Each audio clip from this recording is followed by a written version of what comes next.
Okay. The cardiac assessment is usually very lengthy in a geriatric population as they are at very high risk.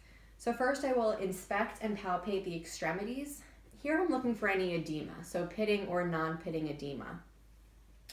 So I'll look here, I'll inspect the lower legs, no edema, which is great. Then I'm going to palpate all the pulses. So here I can easily palpate the radial, the other radial. I would proceed one at a time for your internal jugulars and carotid.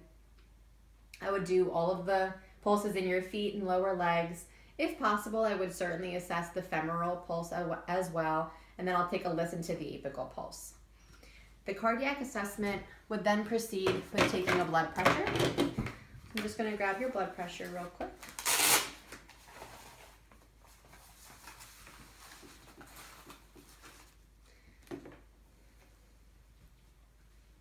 Awesome, 122/70. So that's a wonderful blood pressure. Okay. You're doing great. Yeah. And I'll take a listen to all heart sounds.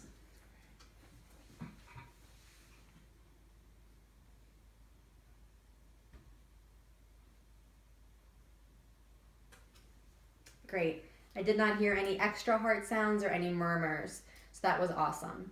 I could also assess for orthostatic hypotension, which as we know involves a blood pressure laying down, sitting up, and standing. Orthostatics are common in the elderly population.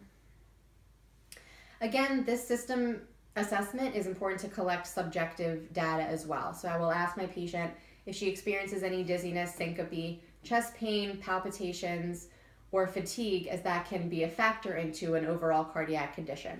Do you feel like you were having any of those symptoms right now or recently? No, I feel pretty good. Awesome, that's great. A truly complete cardiac assessment would include blood work as well as a 12-lead EKG.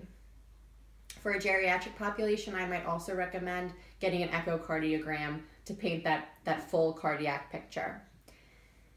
Pain in the lower legs can also be a sign of a cardiac condition. Do you have pain in maybe your calves, ankle, or feet that you experience? Just feet sometimes are sore. Feet are sometimes sore. Yes. So I could evaluate that more. It's possible that there isn't enough blood return or flow, venous return to her feet.